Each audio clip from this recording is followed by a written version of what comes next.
सुजाता उठेगी अपनी अर्थी से और करेगी पागल होने का नया नाटक। घर वाले जहां सुजाता के जाल में फंस गए हैं और अब सबको यही लग रहा है कि सुजाता दुनिया छोड़कर चली गई है। मगर कहीं ना कहीं जग्गू जानता है कि सुजाता यह सब नाटक कर रही है। इसलिए जब दिव्यम और घर वाले सुजाता की डेड बॉडी देखते हैं तो सबको एक बड़ा झटका लगता है। मगर सुजाता इतनी आसानी से राधिका का पीछा नहीं छोड़ने वाली। सुजाता तो बस दिव्यम और पूरे घर वालों को यह एहसास करवाना चाहती थी कि अगर वह सच में चली गई तो घर वालों पर क्या बीतेगी। और हुआ भी सब कुछ सुजाता की प्लानिंग के मुताबिक। इसीलिए आगे घर में शोक का माहौल नजर आने वाला है, जहां पर दिव्यम को लगेगा कि यह सब सुजाता के साथ उसकी ही बातों की वजह से हुआ है, क्योंकि उसने सुजाता को काफी कड़वी बातें सुनाई थीं। तो वहीं अब सुजाता की चाल से दादी भी राधिका को गलत समझने लगी है। मगर जल्द ही दादी को अपनी कहीं बातों का पछतावा होगा।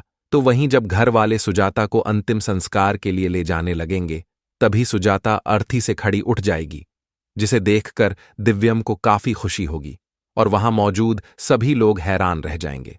लेकिन यह सब देखकर जग्गू को कुछ गड़बड़ लगेगी।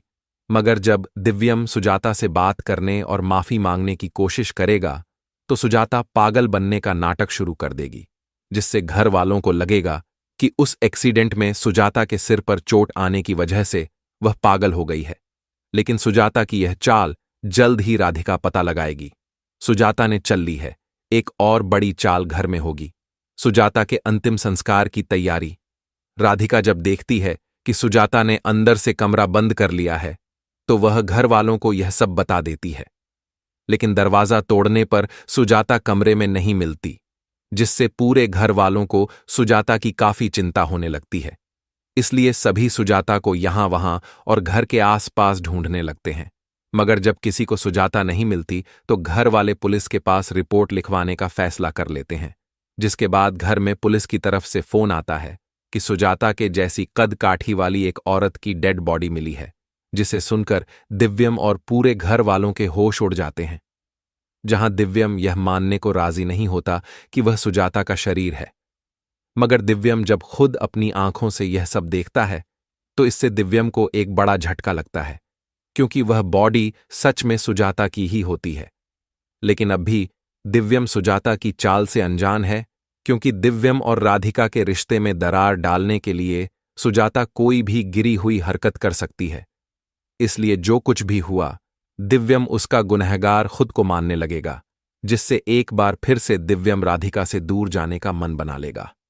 इस बात से अनजान कि सुजाता तो यह सब नाटक कर रही है, जहां पूरे घर वाले इस बात को सच मान तो लेंगे कि सुजाता नहीं रही।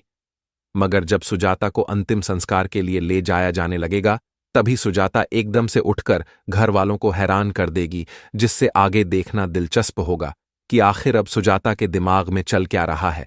जहां अब सुजाता सभी घर वालों को छोड़कर तो जा चुकी है, क्योंकि दिव्यम की वजह से वह पूरी तरीके से टूट चुकी थी।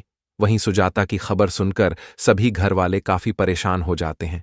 लेकिन राधिका सबसे ज्यादा परेशान होती है, क्योंकि उसे लगेगा कि सुजाता के साथ जो भी कुछ हुआ है वह सिर्फ और सिर्फ उसकी वजह से हुआ है, जिसकी वजह से अब राधिका अपने आप को कभी माफ तो नहीं कर पाएगी। लेकिन दिव्यम उसे समझाने की कोशिश करेगा कि इसमें उसकी कोई भी गलती नहीं है। लेकिन दिव्यम सुजाता को लेकर काफी दुख में तो हो जाता है, क्योंकि उसकी मां अब उसे हमेशा हमेशा के लिए छोड़कर जा चुकी है।